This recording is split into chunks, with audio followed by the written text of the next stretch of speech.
Semi এমন পলাই পলাই করতেছে খেলা, মোর চেহারা গিয়ে আচানক ভূতের লাহান ভয়ঙ্কর হইয়া গেছে। অত্যাধিক চিন্তার পুষ্কনিতে হাবুডুবি খাচ্ছে মইজ। সেই ঘুম ভাঙ্গা সকাল হতে হলোটা কি তার একমাত্র বউয়ের এমন পালাই পালাই করছে কেন? হাওয়ারা যেন কানে কানে বলে গেল, চুপি চুপি ওহে বোকা পুরুষ, তুমি সব বুঝেও কেন এত অবুঝ? সময়ের চলন্ত গতি রোধ করা শুধু অসম্ভব নয়, অত্যধিক জটিল বটে। দেখতে দেখতে মইজ উক্তি দম্পতির বিবাহিত জীবনের 1 মাস অতিবাহিত হয়েছে। মইজের নিশ্চুপ উক্তি আজও একই রকমের রয়েছে, সরলতা কোমলতা যার রন্ধ্রে রন্ধ্রে ছড়িয়ে। তবে একচুল পরিমাণ হলেও পরিবর্তন এসেছে আচরণে। আগে সে অবহেলিত লাঞ্ছিত মেয়েটি এখন নিজের সপক্ষে একটু হলেও কিছু জানাতে শিখেছে। তার এই শব্দহীন প্রতিবাদ অপরপক্ষ বুঝতে অপারক, তবুও তাদের শরীরে আগুন জ্বলে ওঠে, দাউ দাউ করে আগুন জ্বলে ওঠে। বোবার প্রতিবাদে এমন ঝাঁজ, না জানি মুখ ফুটে প্রতিবাদের 2টো শব্দ খরচ করতে পারলে কি হতো এদের। কোনো এক গধূলি লগ্ন, সাপ্তাহিক ছুটির দিন শুক্রবার। আকাশ হতে মুছে যাচ্ছে লালচে রঙের আলপনা, ঘন আধার ঘনিয়ে আসছে চারিধার। মাগরিবের নামাজ আদায় করে সূরা ওয়াকিয়া পাঠ সম্পন্ন করল উক্তি। পবিত্র কোরআন বুকে আঁকড়ে ধরে যথাস্থানে সম্মানের সহিত রেখে দিল। হিজাব খুলে মাথায় টেনে নিল শাড়ির আঁচল। বিছানায় বসে হাসান সাহেব, হাতে চায়ের শুভ্র রঙা কাপ, দৃষ্টি নিবদ্ধ জানালা গলিয়ে আধারিয়া বাহিরে। চায়ের কাপে শব্দ করে এক চুমুক বসিয়ে সরস অথচ গম্ভীর কণ্ঠে বলল, পড়ালেখা গোল্লায় পাড়াইয়া ডজন ডজন ক্যাসেটের মা হওনের ইচ্ছা জাগছেনি? উক্তি ঘর হতে প্রস্থান করতে যাচ্ছিল, চকিতে চমকালো, ঘুরে দাঁড়ালো স্বামীর পানে। চোখে মুখে জিজ্ঞাসু ভাব, কিছু মস্তিষ্কে ঠিকমতো বোধগম্য হলো না যে। মুই চায়ের কাপে ঠোঁট বসিয়ে লঘু স্বরে বলল, নারে আয়। ছোট্ট 2টো শব্দ, বুকের ভেতর রক্ত ছলাৎ করে উঠল। গুটি গুটি পায়ে এগিয়ে এলো উক্তি, বসলো স্বামীর পাশে, কিছুটা কাছাকাছি বসলো। এই নগণ্য পরিবর্তন ঠিক মানুষটির চোখে বন্দী হলো। সে কি স্ত্রীর অগোচরে কিঞ্চিত অদৃশ্য এক মুস্কি হাসি উপহার দিল? ইন্টার পরীক্ষা দিছস বিয়ার 10-12 দিন আগে, বিয়া হইছে 1 মাসের বেশি। ভুল কইরাও তো কখনো পড়ালেখার নাম মুহে নিতে দেখলাম না। বেবাক ভুইলা গেছস নি আর পড়তি না? উক্তি সম্পূর্ণ অপ্রত্যাশিত এই প্রশ্নে বরফের ন্যায় জমে গেল। চোখে নদীর মতো থই থই জল, চোখে মুখে অবিশ্বাসের ছাপ। বিয়ের পর এমন পরিবেশে সে সত্যিই পড়ালেখা করতে পারবে? মানুষটি তার পড়ালেখার খোঁজ খবর নিচ্ছে। সে যে দুঃখে কষ্টে সকল আশা জলাঞ্জলি দিয়েছিল, ভেবেছিল এক জীবনে বিদ্যাপীঠে আর যাওয়া হবে না, হবে না বইয়ের শুভ্র সতেজ পাতায় মুখ ডুবিয়ে সুঘ্রাণ নেয়া, হবে না শিমুর সঙ্গে শিক্ষা জীবনের সবচেয়ে বড় স্বপ্ন বিশ্ববিদ্যালয়ে পদার্পণ করা। তবে কি তার সুপ্ত আশা পূরণ হতে চলেছে, নাকি এক বুক স্বপ্ন দেখে আচমকা সব ভেঙে যাবে? স্ত্রীর আবেগঘন মুখশ্রী দেখেই মহিষ তার প্রশ্নের উত্তর পেয়ে গেল। ওকে বলল, যা টেবিলের পাশ থেকে ওই ব্যাগটা লইয়া আয়। উক্তি স্বামীর আদেশ শুনে কাঠের টেবিলের দিকে তাকালো। টেবিলের বাম পাশ বরাবর মেঝে ঘেঁষে একটি টিস্যু কাপড়ের ব্যাগ রাখা। বিকেলে মানুষটি বাইরে গিয়েছিল, ফিরেছে ব্যাগ এবং নাস্তার সামগ্রী হাতে। উক্তি দেখেছে ব্যাগটি, তবে সাহস করে জিজ্ঞেস করা কিংবা দেখার কথা ভুলেও ভাবেনি। কৌতূহল জন্মেছে শুধু। মহিজের কথা মতো বিছানা থেকে উঠে দাঁড়ালো উক্তি, এগিয়ে গেল টেবিলের কাছে। হলুদাভ টিস্যু কাপড়ের ব্যাগটি হাতে নিল, ভারী ঠেকলো কিছুটা। ব্যাগ হাতে ফিরে এলো স্বামীর কাছে। মহিজ চোখের ইশারায় বোঝালো ব্যাগটি খুলতে। কথা মতো ব্যাগটি বিছানায় রাখলো উক্তি, আবরণ মুক্ত করলো ভেতরে রাখা জিনিস। অতীত চমকপ্রদ ভাব ফুটে উঠল মেয়েটির চোখে মুখে। কয়েক ফোঁটা নোনা জল একদম অবাধ্য রূপে গাল বেয়ে গড়িয়ে পড়তে লাগলো। উক্তি তাকালো স্বামীর পানে, কৃতজ্ঞতা উপড়ে পড়তে তার চোখে মুখে। এ প্রথমবারের মতো অকল্পনীয় দৃশ্যটুকু ধরা দিল উক্তির চক্ষু তারায়। এক চিলতে মুস্কি হাসির রেখা ফুটে তার হালাল পুরুষটির ঠোঁটের কোণে। উক্তি নিজেকে দমিয়ে রাখতে চরমভাবে ব্যর্থ হলো। বিন্দুমাত্র কালক্ষেপণ না করে দুরন্ত চঞ্চল পায়ে ছুটে গেল। অস্থির ঝড় জলোচ্ছ্বাসের ন্যায় আশ্রে পড়ল স্বামীর শক্ত প্রশস্ত বক্ষপটে। পেল হাত দুটো আঁকড়ে ধরল পেট, মাথা ঠেকালো বুকের ডান পাশে। অঝরে কাছে উক্তি। মহিজ সস্নেহে আগলে নিল তার একান্ত সঙ্গিনীকে, বুকের সঙ্গে মিশিয়ে নিল যথাসম্ভব। বক্ষ খাঁচায় চিরবন্দিনী করে ফেলবে কি? বন্ধ দুজনের চক্ষু। এ নীরব একান্ত নৈশব্দ প্রহরে নিজেতে মত্ত একজোড়া হালাল দম্পতি। Oh my Allah, দোস্ত, I am so happy for you. বিশ্বাস কর, আমি ভাবিনি এই আনএক্সপেক্টেড আশাটা সত্যি পূরণ হবে। দিবাবসুর উজ্জ্বল আলোয় আলোকিত বসুদা, খুশিতে বাঘ বাকুম পায়রা শিমু নামক মেয়েটি। ভিডিও কলের মাধ্যমে সংযুক্ত দুই প্রান্তে অবস্থিত দুই সখী। উক্তির মুখে খুশির ঝলকানি, আশা পূরণের উচ্ছ্বাস। হ্যাঁ রে দোস্ত, বলছি যে তাহলে আমাদের ভার্সিটির যাত্রা শুরু হতে চলেছে। উক্তি বিছানায় বসে ইতিবাচক মাথা নাড়ল। হাতের ইশারায় বলল, ইনশাল্লাহ। ইনশাল্লাহ ইনশাল্লাহ। জানিস, আমিও না ভার্সিটিতে অ্যাডমিশনের বই কিনেছি। ভাবছি প্যারাগন কিংবা অন্য কোনো কোচিংয়ে ভর্তি হব। অলরেডি অনেকটা দেরি করে ফেলেছি। এরপর দেরি করলে পাড়ার ভটভটি কলেজে ভর্তি হতে হবে। বান্ধবীর মুখভঙ্গি এবং করুণ ভবিষ্যৎবাণী শুনে উক্তির নিঃশব্দে হেসে উঠল। শিমু চোখ ছোট ছোট করে বলল, তুই হাসছিস? আরে সত্যি বলছি, আমি তো আর তোর মতো ব্রিলিয়ান্ট স্টুডেন্ট না যে একবেলা পড়লেই 10 বেলা কভার হয়ে যাবে। আমি হলাম লেডি আদু ভাই, থুরি আদু আপা। 1000 বছর ধরে পড়লেও পড়া মনে থাকে না, খালি ভুলে যাই। এই ব্রেন নিয়ে কেমনে চান্স পাবো বল? দুঃখ শোকে মুহ্যমান শিমু। ওর এই নাটুকেপনা দেখে হাসছে উক্তি। শিমু চট করে প্রস্তুত ছুড়ে দিল। আচ্ছা বান্ধবী, তুই কোচিংয়ে ভর্তি হবি না? লহমায় উক্তির হাসিমুখ হতে পালালো হাসি। অন্ধকার ছাপিয়ে গেল বদন জোরে। কোচিংয়ে ভর্তি, সে যে ব্যয়বহুল, রীতিমতো অসম্ভব, ধরাছোঁয়ার বাইরে ইচ্ছেটা। এমন ইচ্ছে কি আবার বামন হয়ে চাঁদ ধরার মতো দুষ্কর হয়ে উঠবে না? কি রে, চুপ করে গেলি কেন দোস্ত? ভাইয়া ভর্তি করবেন না? উক্তি কি বলবে ভেবে যাচ্ছিল। শিমু বলল, ভাবির কাছে যা শুনলাম, মুইজ ভাইয়া নাকি বেশ ভালো, উন্নত মন মানসিকতা নিয়ে চলেন। আমার যা মনে হয় ওনাকে বললে উনি নিশ্চয়ই ভর্তি করিয়ে দেবেন। কি দেবেন না? উক্তি সাইন ল্যাঙ্গুয়েজের মাধ্যমে বলল, হয়তো দেবেন, কিন্তু আমি ভর্তি হতে চাইছি না রে। হাতে সময় কম, এর মধ্যে ছোটাছুটি করে সময় নষ্ট না করে ঘরে বসেই যা পারি পড়বো। কিন্তু এতে একটু কষ্ট হয়ে যায় না? জানিস তো, এটা ভার্সিটির অ্যাডমিশন দোস্ত। ইনশাল্লাহ হয়ে যাবে, তাকদিরে যা আছে তাই হবে রে, চিন্তা করে লাভ নেই। শিমু মুস্কি হেসে বলল, হয়ে যাবে ইনশাল্লাহ। আমার ব্রিলিয়ান্ট দোস্ত না, তুই জাস্ট ফাটিয়ে দিবি, সে বিশ্বাস আছে আমার। দোয়া করিস। উক্তির কোমল মুখভঙ্গি। শিমু হাসি মুখে দুয়ারত ভঙ্গিমায় বলল, নিশ্চয় আফা, সদা খুশি থাকুন আর শত আন্ডার জননী হন, আমিন। উক্তি চোখ পাকিয়ে তাকালো। এমন তার দোয়ায় হাহা করে সশব্দে হেসে উঠল শিমু। ঠিক সে মুহূর্তে উক্তির মোবাইলে ভিন্ন নম্বর হতে কল এলো। সহসা হুঁশ ফিরল মেয়েটির। এতক্ষণ ধরে সে কথা বলছে, এটা যে স্বামীর মোবাইল, ওনার হয়তো দরকার পড়তে পারে। কি ভাবছেন উনি? হ্যাঁ, আচ্ছা দোস্ত, পরে কথা হবে ইনশাল্লাহ। ফোন আসছে ওনার, রাখছি তাহলে, আল্লাহ হাফিজ। হাতের ইশারায় তড়িঘড়ি করে বলল উক্তি। শিমু মন দিয়ে সাইন ল্যাঙ্গুয়েজের ভাষা লক্ষ্য করলো, পড়ল, বুঝে বলল, আচ্ছা ঠিক আছে, পরে কথা হবে ইনশাল্লাহ, আল্লাহ হাফিজ। উক্তি চট করে ভিডিও কল কেটে দিল। দ্রুত পায়ে নামলো বিছানা হতে। ঘর থেকে বেরিয়ে যাচ্ছিল, ঠিক তখনই ঘরে উপস্থিত হলো মইজ। হাত বাড়িয়ে শুধালো। কেডা কল দিতেছে দি? উক্তি মোবাইল বাড়িয়ে দিল। মইজ হাতে নিয়ে কলার আইডি দেখে বলল। বান্ধবীর লগে ঠিকমতো কথা হইছে? উক্তি ইতিবাচক সাড়া দিল। মইজ মাথা নাড়িয়ে কল রিসিভ করলো। হ্যালো, আসসালামু আলাইকুম। কথা বলতে বলতে ঘর হতে বেরিয়ে গেল মানুষটি। তার গমন পথে ভালো লাগা চোখে তাকিয়ে মিসেস উক্তি। অন্ধকার রাত, আকাশের বুকে জলজলে শশাঙ্কের উপস্থিতি।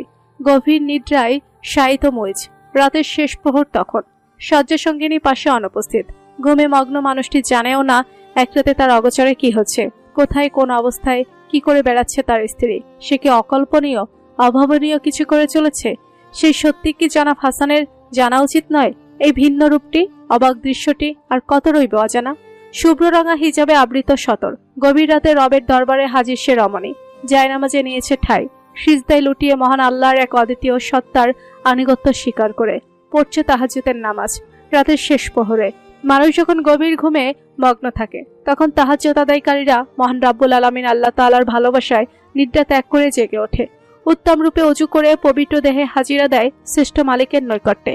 আল্লাহ তাআলা প্রতিদিন রাতের শেষ তৃতীয়াংশে নিচের আসমানে অবতরণ করেন এবং বলেন, কে আমাকে ডাকবে, আমি তার ডাকে সাড়া দেব। কে আমার কাছে কিছু চাইবে, আমি তাকে দান করব। আর কে আমার কাছে ক্ষমা চাইবে, আমি তাকে ক্ষমা করব। বুখারী ও মুসলিম। আল্লাহ তাআলা ইরশাদ করেন, তারা শয্যা ত্যাগ করে তাদের প্রতিপালককে ডাকে আশায় ও আশঙ্কায়, আর আমি তাদের যে রিজিক দিয়েছি তা থেকে তারা ব্যয় করে। সূরা সাজদা আয়াত 16। শুধু নামাজ আদায় নয়, রাতের শেষ ভাগে আল্লাহর দরবারে কান্নাকাটি করা ও ক্ষমা প্রার্থনা করা খাঁটি ইমানদারের অন্যতম বৈশিষ্ট্য। ইমানদারদের গুণাবলী সম্পর্কে কোরআনে বলা হয়েছে, যারা ধৈর্যশীল, সত্যবাদী, অনুগত, ব্যয়কারী ও রাতের শেষ প্রহরে ক্ষমা প্রার্থী। সূরা আলে ইমরান আয়াত 17। তাহাজ্জুদ নামাজ 5 ওয়াক্ত নামাজের পর শ্রেষ্ঠ এক নামাজ।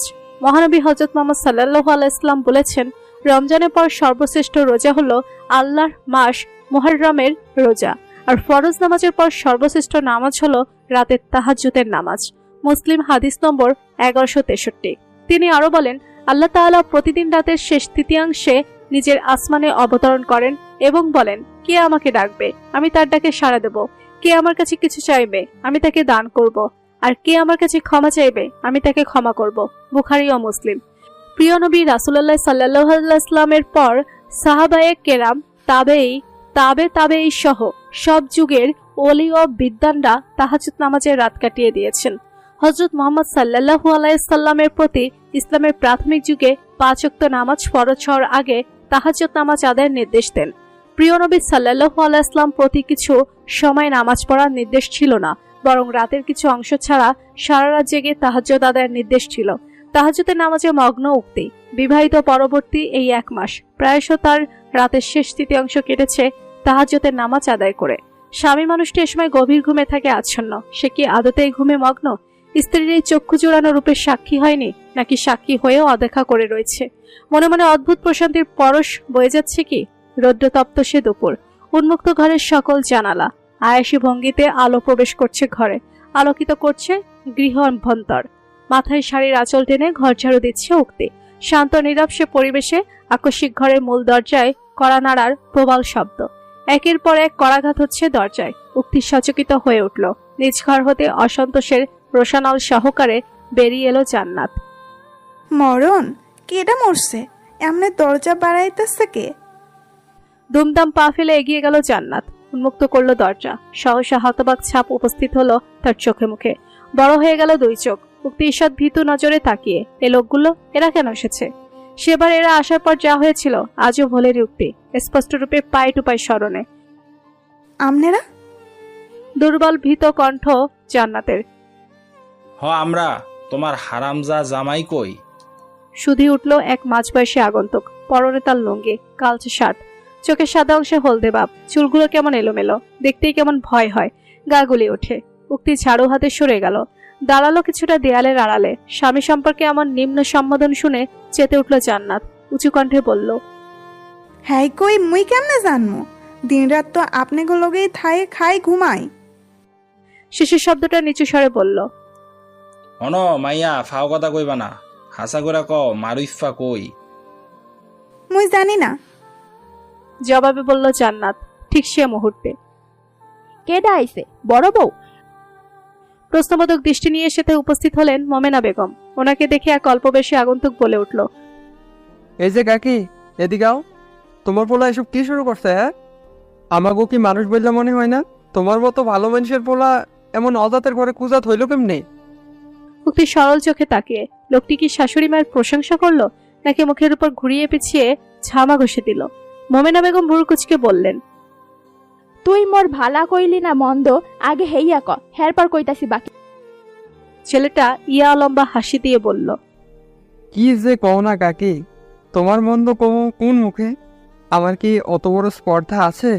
কও, তোমার ভালাই তো কইলাম। থাক থাক, আর চাপা মারণ লাগতো না। হাতের তালু দেখিয়ে থামতে ইশারা করলেন মোমেনা বেগম। আচ্ছা। সবুজ বালকের ন্যায় মাথা নাড়ল আগন্তুক বালকটি। পাশ থেকে আরেকজন তপ্ত কণ্ঠে বলে উঠল, থামবি সারা, এত পীড়িতের আলাপ কি এর? ছেলেটা তড়িৎ মুখ লটকে ফেলল। সেই লোকটা এবার মোমেনা বেগমকে বলল, এই যে ভাবি, ওলা কই আমনের? জানি না। তো জানেনটা কি? 2 দিন পর পর পোলা টাহা মারবো, এরপর গা ঢাকা দিব। এটা কি সার্কাসের খেলা পাইছে? লোকটার কণ্ঠে ছড়ে পড়ছে উত্তাপ। মোমেনা বেগম পাল্টে উত্তপ্ত কণ্ঠে বললেন, মুই কেমনে কমু? পোলাই কি হরে না হরে? ছোট ছিল, সোহে সোহে রাখছি। এখন বিয়া কইরা স্যারার বাপ হইছে। মুই আর কিছু জানি না, যা জাননের বউ জানে। জান্নাত হকচকিত কণ্ঠে বলল, ইয়া কি কইতাছেন মা? এর মধ্যে মুই কোন থেকে আইলাম? আকাম কুকাম করে আমনের পোলা আর দুষি মুই? তুমি ছাড়া আর কেডা হইব? কেমন বউ হইছো তুমি? জামাইরে বুঝাই হুনাই সঠিক পথে রাখতে জানো না? জান্নাত বিদ্যুৎপাতক হেসে করতালি দিতে লাগলো। থমকানো স্বরে বলতে লাগলো, বাহ মা বাহ, পোলা জন্ম দিলেন আমনে, পাইলা পয়সা বড় করলেন আমনে, পড়ালেখা করাইলেন, বিয়া দিলেন, হেই পোলা যে বিপদে গেল, আপনি দোষ হইল বউয়ের? বউ কিটা করছে? জুয়া খেলন শিখাইছেন না, খেলতে পাঠাইছেন। মমিনা বেগম এবার নিশ্চুপ দাঁড়িয়ে উক্তি আড়ালে সবটাই শুনল। সে বুঝে উঠতে পারলো না আমাদের সমাজে বসবাসরত মানুষগুলোর চিন্তাধারা এমন কেন। আসলেই তো, সন্তানকে জন্ম দেয় এক মা, পৃথিবীর আলো দেখায়, এতগুলো মাস গর্ভে ধারণ করে, অসংখ্য ত্যাগ স্বীকার করে সন্তানকে লালন পালন করে, শিক্ষা দীক্ষা দেয়, বড় করে তোলে। সেই সন্তান যদি বিপথে ধাবিত হয় তবে মাকে কেন দোষারোপ করা হয়? কখনো আবার দোষারোপ করা হয় স্ত্রীকে। কিন্তু কেন? পরিবারে আপন মানুষগুলো কি কখনো নিজের লোকের ক্ষতি চায়, স্বেচ্ছায় বিপদে চালিত করে? না, করে না। পারিপার্শ্বিক অবস্থা, কখনো বা শিক্ষার নেতিবাচক দিক, কখনো আবার সঙ্গদোষে লোহা ভাসে। এক্ষেত্রে মা স্ত্রী এক ও অদ্বিতীয় মূল দায়ী নয়, দোষী নয়। সব মা বাবাই সন্তানের কল্যাণ কামনা করে, ভালো চায়। হাতে গোনা কিছু তার ব্যতিক্রম, ধরার বাইরে। উক্তি আফসোসের দৃষ্টি ফেলে তাকালো শাশুড়ি মায়ের পানে। উনি বিবর্ণ বদনে দাঁড়িয়ে। দরজা। ওই ওই, তোম কই পেশাল থো তো, হাসা করে ক মারুফ কই? থমথমে কণ্ঠে বললেন মমিনা বেগম। জানি না। লোকটি ক্ষিপ্র গলায় বললেন, বালটা জানো তুমি? গেলাম আইস, তোমার ওই পোলার দর্শন পাইলে না ঠ্যাং ভাইঙ্গা হাতে ধরায় দিমু। এই আইস কইয়া রাখলাম। অতঃপর সঙ্গী সাথীদের উদ্দেশ্যে বললেন, এই চল তোরা, চল চল। ধরনীর বুকে তমসা ঘনিয়েছে, তখন ঘনিয়েছে ঘরের অভ্যন্তরেও। থমথমে মুখে উপস্থিত সকলে। মুয়েজের বড় আপা ময়না, সেও আজ উপস্থিত। সেই যে অনাকাঙ্ক্ষিতভাবে আগমন হলো তার। পরের দিন বিকেল নাগাদই ছোট ভাইয়ের আদেশ অমান্য করে নিজ বাড়ি ফিরে গিয়েছিল। আজ এলো আবার বড় ভাইয়ের জন্য। বয়সে সে মারুফ হতে 3 বছরের ছোট। 32 বছর বয়সে নারী ব্যক্তি জীবনে 2 কন্যার জননী, পেশায় গার্মেন্টস কর্মী। ময়না বিরূপ চোখে তাকিয়ে বড় ভাইয়ের দিকে। সকলের মধ্যমণি হয়ে কাঠের চেয়ারে বসে মারুফ, গোড়াচ্ছন্ন মুখশ্রী, এলোমেলো চুল, বেশভূষা, চোখের সাদা অংশ হলদে ঘোলাটে। পাশেই দাঁড়িয়ে স্ত্রী জান্নাত, লজ্জায় রক্তিম মুখ। এসে লজ্জা নয় কিন্তু, অপমানজনক লজ্জা। উক্তি ভয়ালো দৃষ্টি মেলে তাকালো স্বামীর পানে। আজ দিনভর যা হলো, স্বামী মানুষটির অভিব্যক্তি বোঝা দুষ্কর। কেমন দুর্বোধ্য, জটিলতায় ভরপুর অবয়বে মাঝের ঘরটির একাংশে দাঁড়িয়ে, পিঠে বাঁধা দুহাত, ডান হাত আঁকড়ে ধরে বা হাতের কবজি। ময়না বড় ভাইয়ের উদ্দেশ্যে নাখুশ কণ্ঠে বলল, ভাইয়া তুমি কি কোনোদিন বড় হইতা না? আর কত জ্বালাইবা আমাগো? দিন নাই রাত নাই, 2 দিন পর পর শুরু হইয়া যায় নাটক। এইয়া কি? হ্যাঁ, জান্নাত অন্যায় নাক মুখ গুছে ফেচ ফেচ কেঁদে বললে উঠল, আপা, দয়া কইরা আমনের ভাইরে এক গোয়া বুঝান, মোর আর সহ্য হইতাছে না। আর কত সহ্য করুম কন্ত? ময়না বলে উঠল, আহ ভাবি, তুমি আবার কানতে লাগছো কে? থামো, মোরা হগলে আসি তো। মা মোমেনা বেগম বিতৃষ্ণা ভরা কণ্ঠে বললেন, ও যা শুরু করছে না, এবার সহ্যের বাইরে গেছে গা। মুই ভাবতে পারতেছি না, এক জুয়াখোর মদখোর মোর পেটে আসিল। এইয়া জন্ম দিছিলাম মুই একদিন দেহার লাইগা। মারুফ নির্বাক বসে, দৃষ্টি অবনত, মেঝেতে স্থির। জান্নাত অশ্রুসজল চোখে তাকিয়ে বলে গেল একদমে, কতদিন কইলাম ইয়া বন্ধ করতে, ভালা না এগুলা। মদ জুয়া ভালা মানুষেরা করে না, জীবন নষ্ট হইয়া যায়। কিন্তু না, শোনেন না মোর কথা। শুনবো কে? মুই কেটা? মোর কথার কোনো দাম আছে? ঝরঝরে কাচ্ছে জান্নাত। উক্তি দুঃখী নজরে তাকিয়ে মুইজ ধীর স্থির ঘুরে দাঁড়ালো সকলের উদ্দেশ্যে। গম্ভীর শানিত স্বরে বলল, মা, তোমার পোলারে শুধরাই যাইতে কও, নইলে কও মুইজ নামে ওর কোন ভাই আছে হইয়া ভুল্লা যাইতে। হ্যাঁ, যদি ভাবে রোজ রোজ এমন আকাম কুকাম করব আর মাইনসে টেহার লাগা ঘরে আইব, হাঙ্গামা করব, মগমান সম্মান ধুলিসাৎ করব, তাই ভুল ভাবতাছে। মুই হইয়া আর একটু অসহ্য করুম না। হইয়া বন্ধ করতে কও, নইলে হ্যার একদিন কি মোর একদিন বাড়িতে তুলকালাম উঠব, কিন্তু সাবধান। তর্জনী তাক করে শাসিয়ে গেল মহিজ হাসান। তার মুখ নিঃসৃত প্রতিটি বারুদের স্ফুলিঙ্গে কেঁপে উঠল মাছের ঘরটি। ভয়াত দৃষ্টিতে তাকিয়ে পরিবারের মানুষগুলো থরথরিয়ে কাঁপছে হৃদগহ্বর। মারুফের মনে হচ্ছিল সে অতল ভূমধ্য সাগরে ভেসে যাচ্ছে। একটুখানি খড়কুটো আঁকড়ে ধরতে চাইছে বাঁচার জন্য। হাতের 5টি আঙ্গুল কেঁপে কেঁপে সমুদ্রের বুকে দাবড়ে যাচ্ছে। মাথা উঁচিয়ে রাখা গভীর পানির উপরিভাগে, নাক চোখ শুধু বাহিরে, বাকি সব পানির অতলতায় ডুবে। হাসপাস অবস্থা, ভয়াবহ ভবিষ্যৎ কল্পনায় উপস্থাপিত হতেই কেমন এক নিদারুণ যন্ত্রণায় ছটফট করে উঠল মারুফ। ধীরে ধীরে চোখ তুলে তাকালো। মুইজ প্রস্থান করছে সেটা হতে, পিছু পিছু উক্তি। পরিবারের সদস্যরাও একাকী ফেলে তাকে চলে যাচ্ছে। স্ত্রী সন্তানও সাথ দিল না, চলে গেল। বিমর্ষ চোখের তারাই সকলের প্রস্থান ধরা দিল। মাঝের এই ঘরটিতে কাঠের চেয়ারে একাকী বসে মারুফ হাসান। পিনপতন নীরবতা বিদ্ধ হচ্ছে শিরায় উপশিরায়। রাতের আধারিয়া চাদরে ঢেকে শহরতলি। শীতাংশুর মোহনীয় রূপের ছটা উপস্থিত অন্তরিক্ষে। বিছানায় কিনারে বসে মইজ। মানসিক বেদনায় উৎপীড়িত অন্তর। উরুর উপর স্থাপিত দুই কোণই। হাতের 10টি আঙ্গুল মুষ্টিবদ্ধ হয়ে। সে মুষ্টিবদ্ধ দৃঢ়তার উপর রাখা থুতনি। চোখে বোধশক্তির বাইরে অবস্থিত এক ভাষা। ঘর জুড়ে নীরবতার ভয়াল থাবা। উক্তি ঘরের দোরগোড়ায় দাঁড়িয়ে। স্বামী মানুষটির এমন সন্তপ্ত অবস্থা অবলোকন করে পুড়ছে তার অন্তঃস্থল। চোখে মুখে বিমর্ষতা। ধীর পায়ে এগিয়ে এলো উক্তি। নিঃশব্দে দাঁড়ালো স্বামীর পাশে। দ্বিধাপূর্ণ দাঁড়িয়ে সে বুঝে উঠতে পারছে না মন যা বলছে তা করা ঠিক হবে কিনা। এ পরিস্থিতিতে আদৌ পুরোপুরি মানানসই কিনা। মনের সঙ্গে এক নীরব লড়াই চলমান। মিনিট 2 অতিবাহিত হলো নিঃশব্দ লড়াইয়ে। মরিস তখনও অজ্ঞাত সঙ্গিনীর উপস্থিতি সম্পর্কে। তার মন যে ডুবে অতল উদ্বেজনে। সহসা ধ্যান ভঙ্গ হলো মানুষটির। চমকিত নেত্রে তাকালো বামে, স্ত্রীর অবয়বে। হাসান সাহেবের চোখে মুখে তখন অবাকতর রেশ বিরাজমান। কেননা উক্তি দাঁড়িয়েই পাশেই, এক মনে তাকিয়ে ওর পানে। মরিচ আস্তে করে দৃষ্টি হটিয়ে নিল। মিহিস্বরে বলল, তুই এখানে কি করতেছস? ওরা একটু একলা থাকতে দে। মই চুপটি করে পূর্বের ন্যায় বসে। লহময় শিশির অনুভূতি ছেয়ে গেল শিরায় উপসরায়। কপাল ছিল পেলব নরম 5টি আঙ্গুল। শুধু ছুলোই না, আলতো করে বুলিয়ে গেল কপালের এ প্রান্ত হতে ও প্রান্ত। কপালের মধ্যরেখায় যখন আঙ্গুলগুলো আদর মেখে দুশ্চিন্তার চাপ লাঘব করছিল না, তখন অন্তরে বর্ণাতীত প্রশান্তি অনুভূত হচ্ছিল।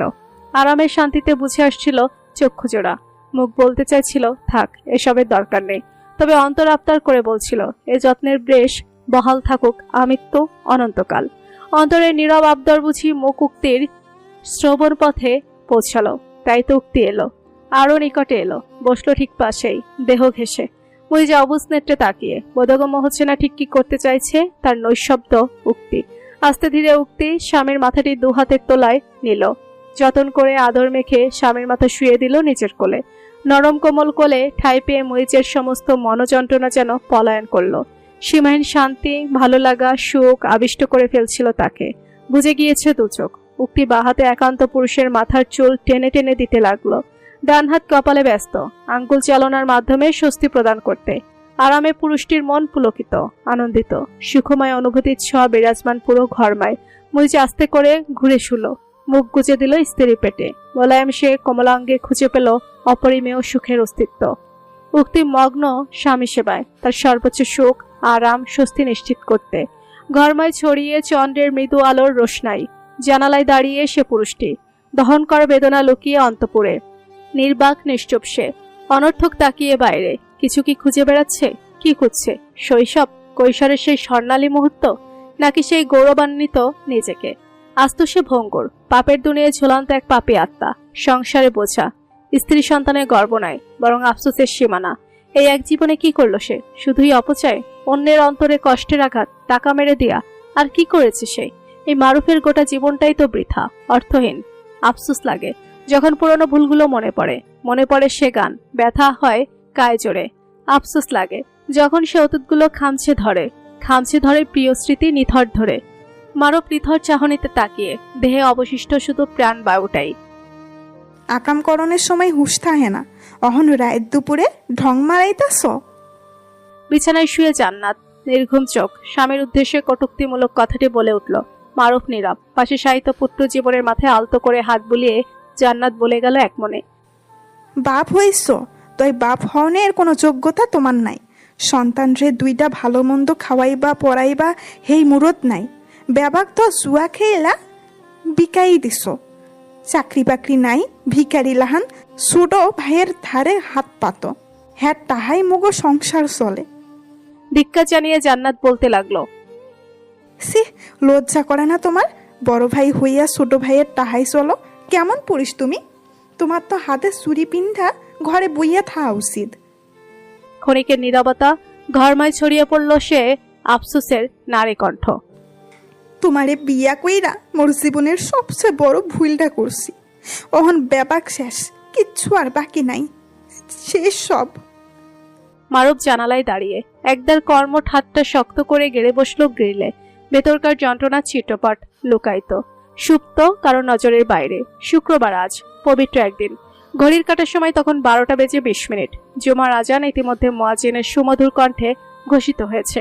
হাসান সাহেব সদ্য গোসল সেরে বের হলেন। গলায় ঝুলছে অর্ধভেজা গামছা, সে গামছায় স্বল্প আবৃত ভেজা বুক, পিঠ। সরু গলি অতিক্রম করে ঘরের দিকে এগিয়ে যাচ্ছিল সে। প্রতিমধ্যে নজর কাড়ল স্ত্রী কর্মরত অবয়ব। উক্তি নরম মোলায়েম এক কাপড় দিয়ে মাঝের ঘরের আসবাবপত্র পরিষ্কার করছিল। মাথায় কোনো মতে আবৃত শাড়ির আঁচল, স্নিগ্ধময়ীর এ স্নিগ্ধতা মুগ্ধ করল পুরুষটিকে। তবে এখন হাতে সময় কম, তাড়া রয়েছে, তাই তো স্ত্রীর দৃষ্টি আকর্ষণ করতে বলল। ঘরে আয় জলদি। ছোট্ট 3টে শব্দ, ব্যাস এতটুকুই। আর দাঁড়ালো না মইজ। ত্রস্ত পায়ে এগিয়ে গেল নিজ ঘরের পানে। এদিকে হতবাক অভিব্যক্তি সহকারে দাঁড়িয়ে মিসেস মইজ হাসান। কি হলো? অ্যাম্বুলেন্স আইয়া আসোসকে, ফটাফট কর, হাতে অত সময় নেই। উক্তি আলতো করে পলক ঝাপটালো। একবার তাকালো হাতে থাকা গামছার দিকে, আরেকবার তাকালো স্বামীর অর্ধভেজা অবয়বে। শুকনো ঢোক গিলে নিল মেয়েটি। মানুষটির এই সদ্য স্নান রূপ, শ্যামগরণে ফোটা ফোটা জলের অস্তিত্ব, নেশা জাগানো প্রখ্যাত চাহনি ওর ভেতরে সামুদ্রিক ঝড়ের সৃষ্টি করছিল। কেঁপে কেঁপে উঠছিল হাতের আঙ্গুলগুলো। গামছা যেন হাত ফসকে বেড়াতে উদ্গ্রীব। কোনরূপ গলা ভিজিয়ে উক্তি এলো, আরো সন্নিকটে এলো। মরিচ হাসান সুপ্ত প্রসন্ন দৃষ্টিতে তাকিয়ে, ঠোঁটের কোলে অতি ক্ষুদ্র খুশির ঝিলিক। উক্তি অবনত মস্তকে হাত বাড়িয়ে দিল, হাতের ওপর গামছার আবরণ। তবুও যখন স্বামীর স্বল্প ভেজা বুকে হাতে ছোঁয়া লাগলো, বিদ্যুৎ তরঙ্গ প্রবাহিত হলো ধমনীর কিনারে কিনারে। ক্ষণিকের জন্য বুঝিয়ে এলো চোখ। হালকা নিঃশ্বাস ফেলে চোখ খুলে তাকালো মেয়েটি। কম্পিত অস্থির বক্ষস্থল আস্তে ধীরে মুছে দিচ্ছে নিজ মানুষটির বুকে। গলায়, বাহুদয়ে, পেটে, পিঠে ও ঘাড়ে অবস্থিত দুষ্টু সৌভাগ্যবান জলকণাকে। সৌভাগ্যবান কেন?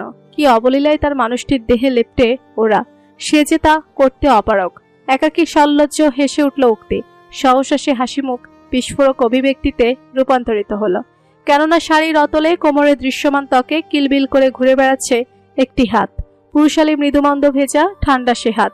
কোমরের সীমান্ত ছাড়িয়ে সাহসী হাতটি ক্রমান্বয়ে অগ্রসর হচ্ছে নাভিকুণ্ড বরাবর। লাজে আড়ষ্ট কন্যা সরে যেতে উদ্যত হলো, মৃদু গঙ্গিয়ে নিজেকে ছাড়াতে ব্যর্থ হলো, বরং আরো বাধা পড়ল সেই অভেদ্য বেষ্টনীতে। মানুষটির দুহাত গাঢ় রূপে চেপে বসেছে স্ত্রীর কোমরে, টেনে নিয়েছে অতি সন্নিকটে, একদম হৃদয়ের কাছে। দুজোড়া নয়ন স্থির একে অপরেতে, নিষ্পলক তাকিয়ে তারা। রমণীর চক্ষু পাতা বন্ধ হলো খানিক বাদে। দু চোখের বদ্ধ পাতায় একে একে অধর ছুঁয়ে দিল মইজ। গালে ছুলো নাকের নরম ডগায়। ঠোঁট জোড়া তখন অতি সন্নিকটে। তপ্ত শ্বাস প্রশ্বাস দুজনের অন্তরে তীব্র আকাঙ্ক্ষার অগ্নি সংযোগ করছিল। প্রিয়তমার ঠোঁটের কমলতায় হালকা নিঃশ্বাস ছাড়ল মানুষটি। কম্পিত স্ত্রীর হৃদয় আরো অস্থির, কম্পমান করে তুলতে মহাচ্ছন্ন স্বরে থেমে থেমে বলল, নামাজে নামু, অহংকার মতো এইয়াই রইল, বাকিটা নয়। উক্তির শ্বাস প্রশ্বাস অনিয়ন্ত্রিত, অস্থির। ঠোঁটের কোণে ছোট্ট আদর ছুঁয়ে বলল মানুষটি ফিসফিসিয়ে। মধ্যরাইতে শুভ্র রঙের দেয়ালে গঠিত সে মসজিদ। স্থানীয় এই মসজিদটি অন্য সকল মসজিদের ন্যায় সাধারণ দেখতে। লোক লোকারণ্যে আজ ভিড় জমেছে এ মসজিদে, কেননা আজ শুক্রবার, জুমার দিন। জুমার নামাজ আদায় করতে উপস্থিত হয়েছে এই মানুষগুলো। জুমার নামাজ অতি গুরুত্বপূর্ণ একটি আমল। পবিত্র আল কোরআনে জুমা জমায়েত নামে একটি স্বতন্ত্র সূরা আছে, সেটি 62 নম্বর সূরা। তাতে জুমার নামাজের গুরুত্ব বর্ণনা করে আল্লাহ বলছেন, হে বিশ্বাসীরা, জুমার দিন যখন নামাজের জন্য ডাকা হয় তখন তোমরা আল্লাহকে মনে রেখে তাড়াতাড়ি করবে ও কেনাবেচা বন্ধ রাখবে, এই তোমাদের জন্য ভালো যদি তোমরা বোঝো। সূরা জুমা আয়াত 9। হযরত আবু হুরায়রা রাদিয়াল্লাহু থেকে বর্ণিত এক হাদিসে রাসূল সাল্লাল্লাহু আলাইহি সাল্লাম বলেন, যে ব্যক্তি জুমার দিন গোসল করে প্রথম মসজিদে হাজির হয় সে যেন একটি উট কুরবানি করলো। দ্বিতীয় যে ব্যক্তি মসজিদে প্রবেশ করে সে যেন একটি গরু কুরবানি করলো। তৃতীয় যে ব্যক্তি মসজিদে প্রবেশ করলো এবং সে যেন একটি ছাগল কুরবানি করলো। অথবা চতুর্থ যে ব্যক্তি মসজিদে গেল সে যেন একটি মুরগি সদকা করলো। আর পঞ্চম যে ব্যক্তি মসজিদে প্রবেশ করলো সে যেন একটি ডিম সদকা করলো। এরপর ইমাম যখন বেরিয়ে এসে মেম্বরে বসে গেলেন খুতবার জন্য, তখন ফেরেশতারা লেখা বন্ধ করে খুতবা শুনতে বসে যায়। বুখারী 881। রাসূল সাল্লাল্লাহু আলাইহি ওয়াসাল্লাম ইরশাদ করেন, যে দিনগুলোতে সূর্য উদিত হয় ওই দিনগুলোর মধ্যে জুমার দিন হচ্ছে সর্বোত্তম। ওই দিন হযরত আদমকে আলাইহিস সালাম সৃষ্টি করা হয়েছে। ওই দিন তাকে জান্নাতে প্রবেশ করানো হয় এবং ওই দিনই তাকে জান্নাত থেকে বের করে দেওয়া হয়। এছাড়া ওই দিনই কিয়ামত অনুষ্ঠিত হবে। মুসলিম শরীফ হাদিস নম্বর 854। মহানবী সাল্লাল্লাহু আলাইহি ওয়াসাল্লাম ইরশাদ করেন, জুমার দিন দোয়া কবুল হওয়ার একটি সময় রয়েছে। কোনো মুসলিম যদি সেই সময়টা পায় এবং তখন যদি সে নামাজে থাকে তাহলে তার যে কোনো কল্যাণ কামনা আল্লাহ পূরণ করেন। বুখারী হাদিস নম্বর 6400। রাসূল সাল্লাল্লাহু আলাইহি ওয়াসাল্লাম ইরশাদ করেছেন, তোমরা জুমার দিনে আমার উপর বেশি বেশি দুরূদ পাঠ করো, কেননা তোমাদের পাঠকৃত দুরূদ আমার সামনে পেশ করা হয়। আবু দাউদ হাদিস নম্বর 1047। জুমার দিন বহু ফজিলত সম্পন্ন একদিন। এদিনে রয়েছে বহু ফজিলত, অসংখ্য সওয়াব অর্জন করার সুবর্ণ মুহূর্ত। জুমার সালাত আদায় করে মসজিদ প্রাঙ্গণ হতে বেরিয়ে আসছে মুসল্লিরা। বেরিয়ে আসছে শুভ্র পাঞ্জাবি, পাজামা ও মাথায় টুপি পরিহিত সে শ্যাম পুরুষ জনাব মুইজ হাসান, সাথে বন্ধু চয়ন, বড় ভাই মারুফ। মারুফ সারা বছর নিয়মিত নামাজ আদায় না করলেও শুক্রবার এবং ঈদের নামাজ কখনো বাদ দেয় না, ঠিক আদায় করে। এই গুণটি অন্তত রয়েছে। ভাই এবং বন্ধুর মধ্য বরাবর মুইজ দাঁড়িয়ে, পাঞ্জাবি পড়ুয়া 3 মানব হেঁটে চলেছে এবং নিজেদের মধ্যে কথা বলছে মুইজ এবং চয়ন। নিশ্চুপ মারুফ। জুমার নামাজ শেষে আপন নিড়ে ফিরল ঘরের 2 ছেলে। মাথার টুপি খুলে হাতে নিল মুইজ। মাঝের ঘরটিতে প্রবেশ করে লক্ষ্য করলো খাবারের আয়োজন চলছে। মুক্তি এবং জান্নাত সকলের জন্য খাবার পরিবেশন করছে। স্ত্রীকে দেখে মুস্কি হাসল মুইজ। সকলের অলক্ষ্যে রইল সে হাসি। মোমেনা বেগম 2 ছেলেকে দেখে হেসে উঠলেন।